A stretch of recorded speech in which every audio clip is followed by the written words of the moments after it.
Hi, I'm Lou Green. Welcome to America's Crossroads.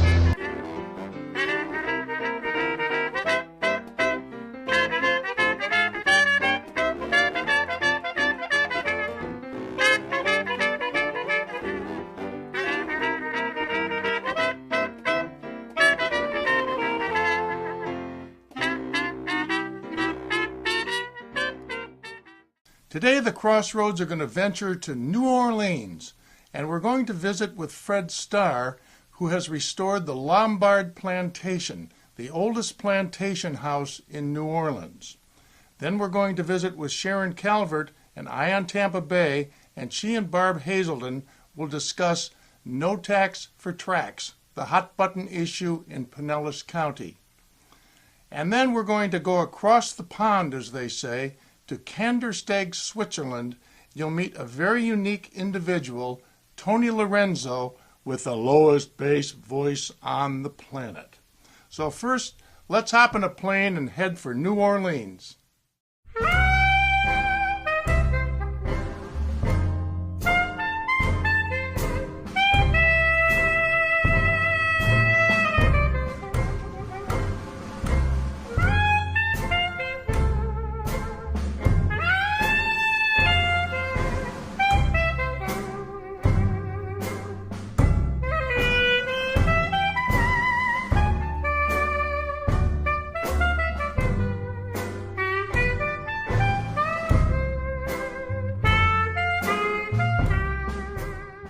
Hey, welcome to America's Crossroads. I'm Lou Green, and I'm here with Fred Starr from New Orleans. Welcome to the show, Fred. Thank you. Fred is the owner of the Lombard Plantation in New Orleans, and he'll tell you all about that, but the link to the Lombard Plantation and what happened after Katrina, and some amazing things took place down there.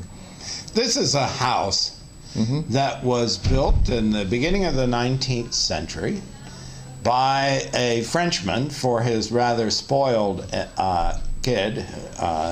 The old man had a good deal of money, and the son had no visible vocation, and so he apprenticed him, by the way, to an artist who was giving lessons locally named Audubon. But it was built in the early 19th century in a pure West Indian style. It was a farming operation, a working plantation, then on the edge of the city of New Orleans. Now it's completely absorbed by the city. And I bought it 25, 30 years ago.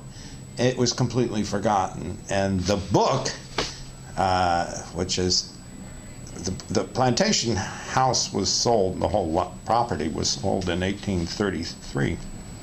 And in the advertisement, they described it as the house as une belle maison in French. And that's the title of the book. And it's the story of the entire neighborhood, Bywater, of which this house is a kind of anchor. And this is downriver, a mile from the French Quarter. So it's within the city.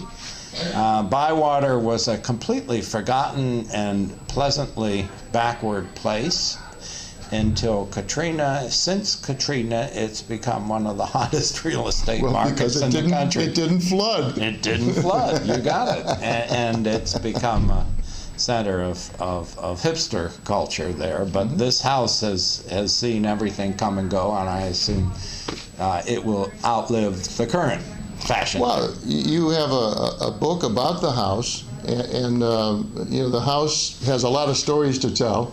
It does indeed. And it's yeah. quite an interesting place. Well, it is a pure West Indian dwelling, and remarkably preserved. They were too poor to screw it up, basically. I mean, it takes money. If you have a little cash, you say, why don't we move this wall or change that door or so on. They never had that kind of cash.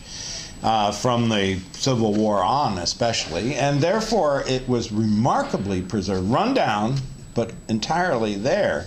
The other curious thing about it is that it has lived through every phase of the city's life. For example, In the 19th century, just a couple of blocks away, Latrobe, the architect of the U.S. Capitol, lived and died, as did his son, just very close by.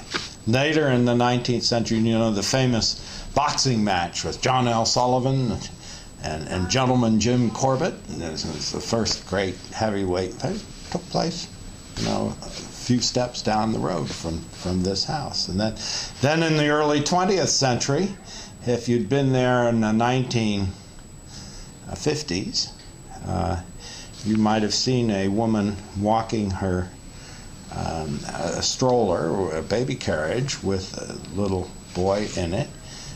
She had occupied 3 or 4 rented apartments within a block of this house. That was the man who later assassinated John F. Kennedy. Can you imagine? This is where he began his career. And a few years later, down to the present, in fact, if you go to the wonderful, best surviving neighborhood restaurant just a couple of blocks away, Jack Dempsey's, it's the only place I've ever seen Fats Domino in public, and he's often there. So this is a house and a neighborhood which tells a pretty rich story. The house itself is truly remarkable in that the attic, the upper story, is held up by huge cypress beams, beautifully hand-hewn beams, that were assembled on the ground, or rather hewn on the ground, and you can see the Roman numerals. And then they were hauled up and assembled up on the top. And it has a very complex system of trussing. In fact, it's called Norman trussing, dates back to the 16th century. It's the best Norman trussing in the Americas, all sitting under the roof of this, and it was quite forgotten 30 years ago. Well, that number one, the trussing and all that, that's why it's still there. That's right. Instead of having the roof blown off. Yeah, it's not going to go away, and all. But no, it's built of 3 courses of local bricks. Mm-hmm. The walls are that thick, and you don't blow them. And no hurricane blows them. Well, you wrote a book on the architecture of the Garden District. Yeah. And quite a bit about Southern Comfort. All that, yeah. And that's a very interesting book. And well, this is about the house, about the people who lived in it, how they lived, and that's very interesting because, of course, they didn't have AC, and you figure it's hot as Hades in the summer, 95 degrees, 95% humidity. So they have, you see across the front, 4 huge doors, double doors that you open up in the summer, open the back door, and you get a fresh breeze going through. It wasn't air conditioned until 6 years ago. Well, the river helps out too. The river helps too, but that meant that you were, people were virtually living outdoors. The previous owners wanted to get out of Dodge really fast, and I don't know why. I've never been able to trace them further. They disappeared into the depths of California, whence they came originally. They were lawyers, and they were eager to sell fast, and I was able to respond. I knew the house. I said, I'll go for it. Well, then I did nothing about it until basically 10, 12 years ago, when began the really intensive process of restoring. We decided to not just to, gussy it up, but to put it back into the exact condition it was originally. So, for example, we didn't have the hooks that held up the gutters, hand-forged iron big hooks. So we didn't know how big were the gutters. Were they this big, this big? So we dug along the side, and we found eventually one of the hooks that had fallen down, sent it off to the blacksmith, and had new identical gutter hooks created. Well, it's a big project. Big project, and then we then finally, I didn't own the back. When I bought the house, I didn't own the front yard or the backyard. In fact, there was a chain link fence, both, because this was a big heroin area of town. And then decided, well, wait, isn't this where the kitchen house stood? It had disappeared, apparently burnt down in the 1890s. So, having spent the first part of my career doing archaeological work, we excavated it. And we found the footings of the original kitchen house. Well, we had the footings, we had the original plan, we had a painting of the dependencies, the outbuildings, and so we rebuilt the kitchen house. There's no guesswork at all. Is the cistern still there? The cisterns were above ground, of course. They collected water off the roof. Why? Because you're not going to drink the river water, which is what you get from a well. And so every house in New Orleans had a cistern connected with it. And they look like, well, how to describe it. Mark Twain visited New Orleans. It's like a miniature version of a water tower. Water tower on a towers? train, yeah. Yeah. That's right. And he visited New Orleans, saw these cisterns everywhere, and he said it looks like it gives these houses the appearance of being breweries. Which is, well. now we know exactly where the cistern was. We know exactly its size. We know from existing photographs of other cisterns that made in exactly the same time within a mile of this place. So we are, in fact, rebuilding the cistern this summer. Great. When are you going to open the brewery? Right. Good idea. Well, that's great, Fred. And your book is out. The book is out, published by the University of Mississippi Press. They did a beautiful job. And the name of the book is? Une belle maison. And we'll put a picture of that book up on the screen. Idea. It's actually a fascinating story because it's a history of New Orleans in a way, certainly of this neighborhood, and of post-Katrina New Orleans, and then the amazing story of the survival of a truly wonderful house that was utterly forgotten. Well, New Orleans is a very historic place, and if people go to New Orleans, they should find somebody like Fred to walk around with and get some real history. And because it's loaded, the place is loaded. Yes, and so are a lot of the visitors. Yes.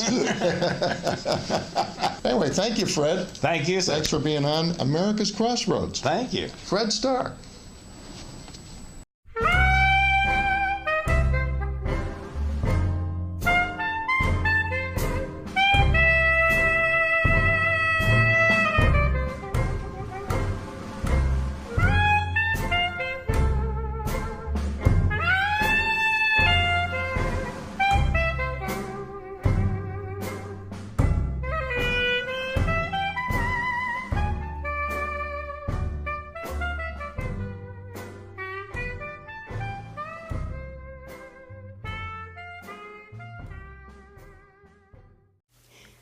This is Sharon Calvert, and I'm with Eye on Tampa Bay. If you want to hear what's going on in the Tampa Bay area you won't find anywhere else, stay tuned for Eye on Tampa Bay.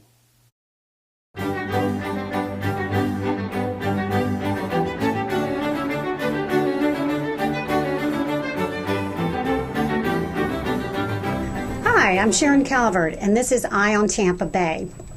And today I have Barb Hazelton, and she's the campaign manager for No Tax for Tracks Pinellas, the PAC that's over in Pinellas County that's opposing the Green Light Pinellas referendum. So first of all, I'm going to just ask Barb, how did you get involved in this issue? I blame you.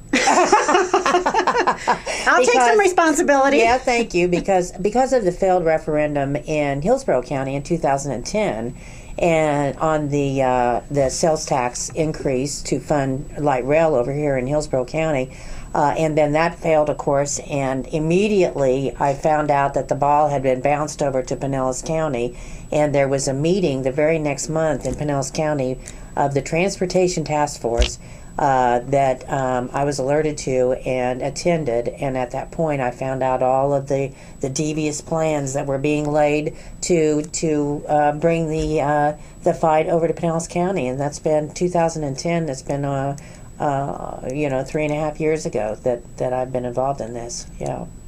Well, I know for a fact that Barb probably knows more about the Greenlight Pinellas plan than almost anybody in Pinellas. But and there's a lot of issues with it. But today we're gonna talk about the bus service, because PSTA is the local transit agency over in Pinellas.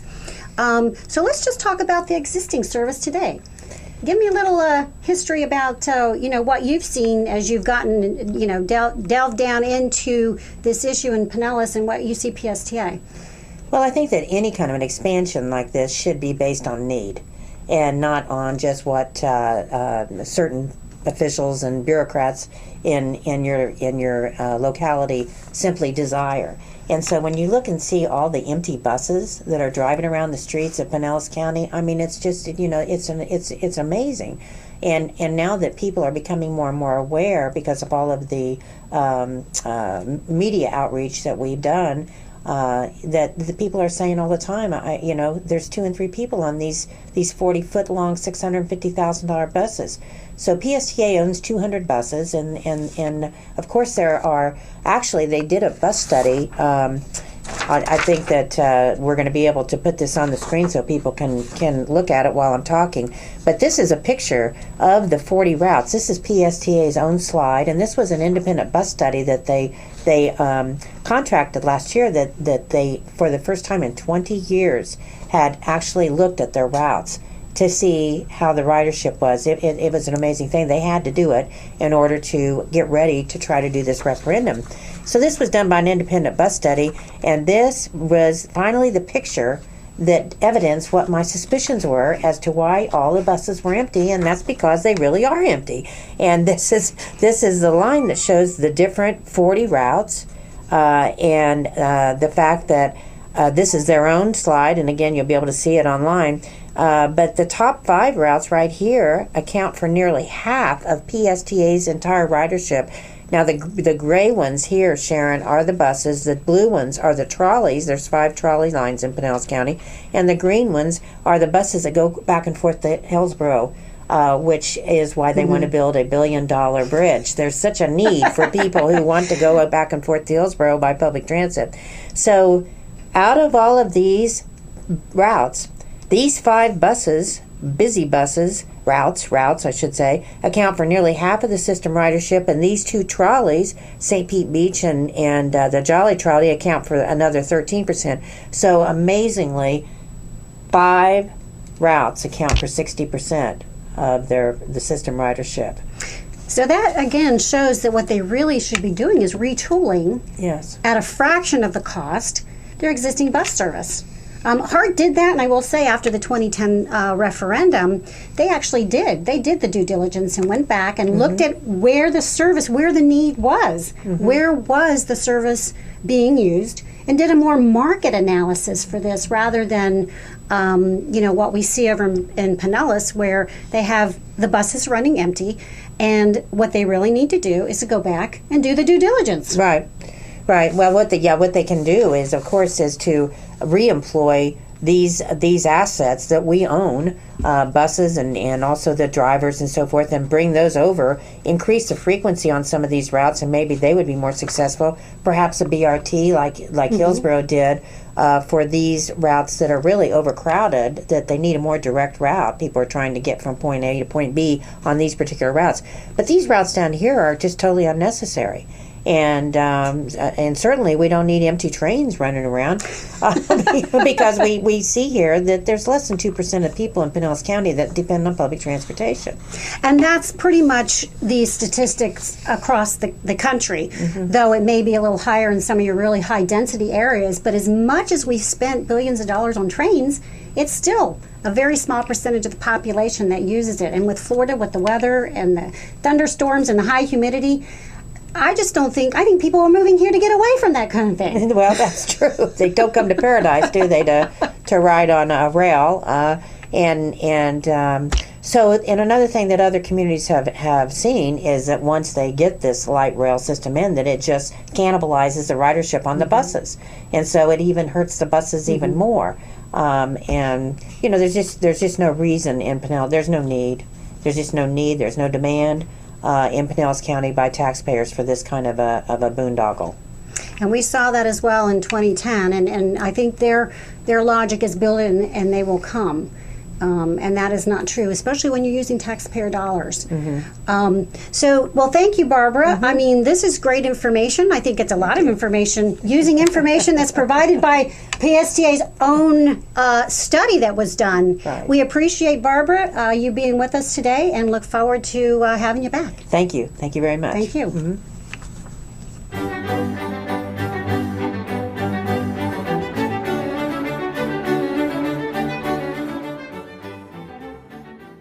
Thank you, Sharon. Thank you, Barb Hazelden, for bringing some facts to life about Greenlight Pinellas and the proposed tax increase in Pinellas County. Now it's off to Kandersteg, Switzerland, and let's meet Toni Lorenzo. Today I ran into Toni Lorenzo in Kandersteg, Switzerland. How you doing, Toni? Great. How are you? Thank you. Good. Tell me your story. Oh man, it's just when you start having fun, you realize it's almost over, yeah. But I just started out as a young kid, found out that I had a voice and could sing, and went to college, got a music education. I wasn't really ready for the music, so I jumped into the Army for a few years after college, and the military brought me over to Europe, so I decided to stick around here a while, and the music scene was pretty active. And I got involved with gospel music. A group called the Jackson Singers took me around Europe, and for 10 years, very famous group. Of course, the leader died after 10 years, so I took a break. Then the telephone rang, and the Golden Gate Quartet, the original guys, called me from Paris. They left the States back in the 50s and asked me if I wanted to become their bass. Their bass, not their tenor? Well, their bass singer, yeah. So I jumped in there and replaced the classic Orlandus Wilson, who led the quartet since 1935, in those days from Virginia. And I was with them for 7 years. We toured every other place.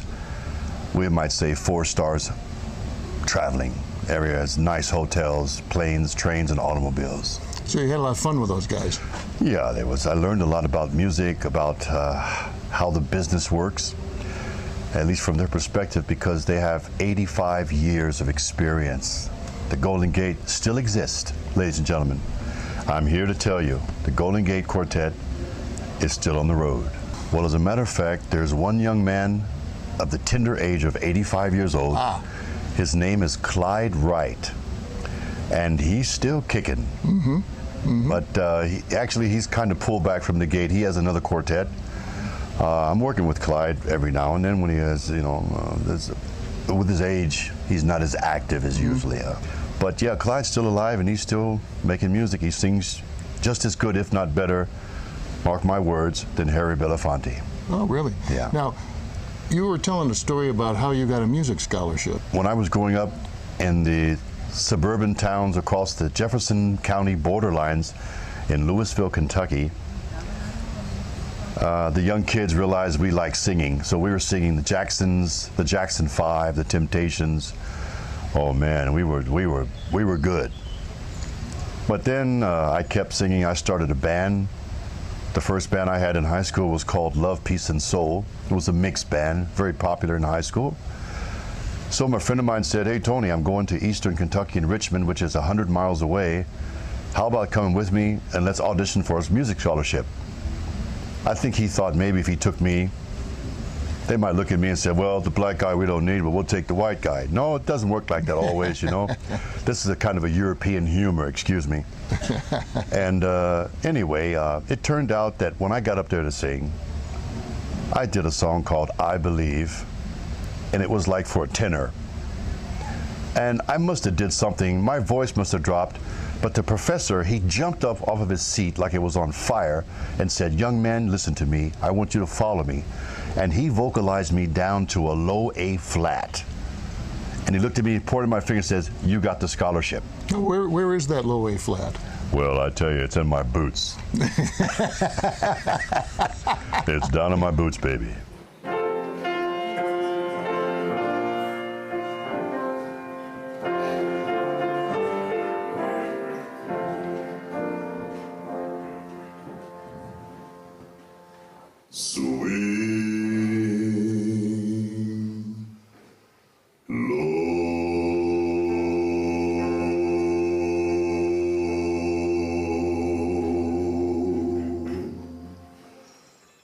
Sweet chariot,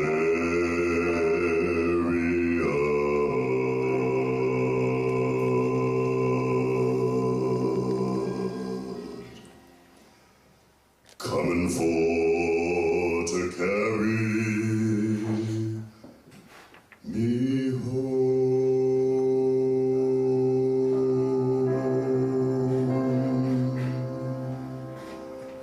Swing low,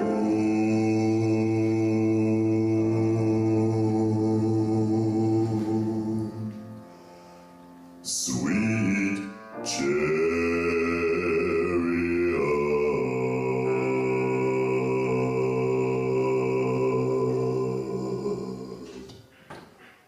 coming for to carry me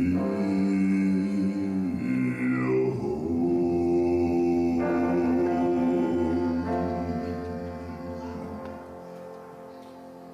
I looked over Jordan.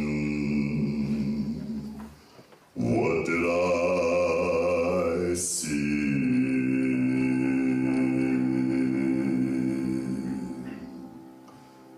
Coming for to carry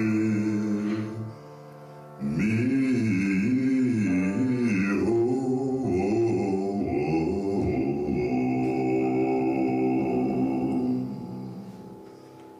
A band of angels coming after me.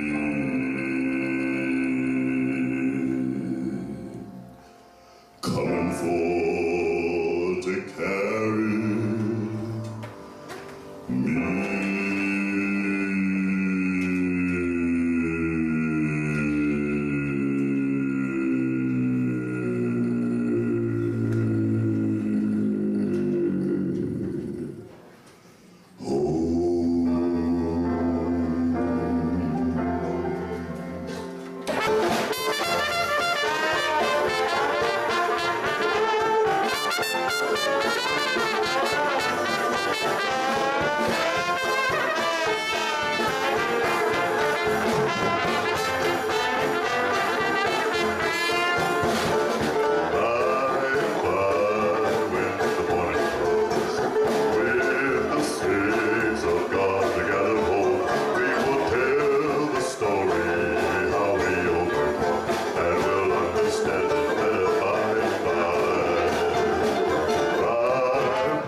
Well, thanks for tuning in. I hope you enjoyed the show, and we hope that you tune in again next time on America's Crossroads.